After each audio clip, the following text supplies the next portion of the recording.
आज आपण Omkar प्रोडक्टचं best product कोवळ्या फणसाची भाजी करणार आहोत। हे प्रोडक्ट वामन ड्रायफ्रूटच्या डोंबिवली शॉपमध्ये उपलब्ध आहेत। तुम्हाला तर माहिती आहे फणसाची भाजी ही फक्त उन्हाळ्याच्या सीझनमध्ये मिळते, पण आपण प्रॉपर प्रोसेसिंग आणि पॅकेजिंग करून ती भाजी 12 महिन्यापर्यंत साठवून ठेवू शकतो।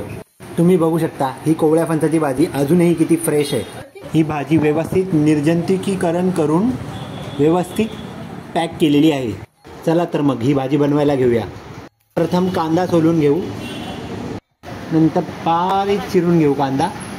कांदा चिरल्यावर तो डोळ्यांना बसतोय म्हणून तो पाण्यात भिजत ठेवावा थोडा वेळ। कांद्याचे एकदम बारीक तुकडे करावे।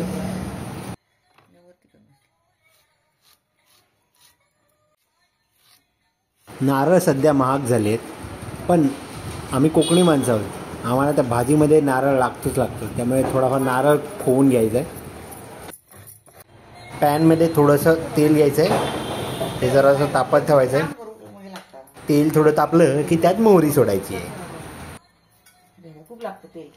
मोहरीला थोडं तडतडू द्यायचं आहे बऱ्यापैकी, तेवढं मोहरी तडतडली की त्यात कांदा टाकायचा आहे। कांदा मस्तपैकी परतून घ्यायचा आहे। कांदा छान असा बऱ्यापैकी ब्राऊन होईपर्यंत परतून घ्यायचा आहे। कांदा सतत ढवळत राहावा लागतो, नाहीतर तो पॅनला चिटकू शकतो, तर मग तो सतत ढवळत राहावा लागतो। आता यात थोडा मसाला टाकायचा आहे आणि नंतर ढवळून घ्यायचं आहे।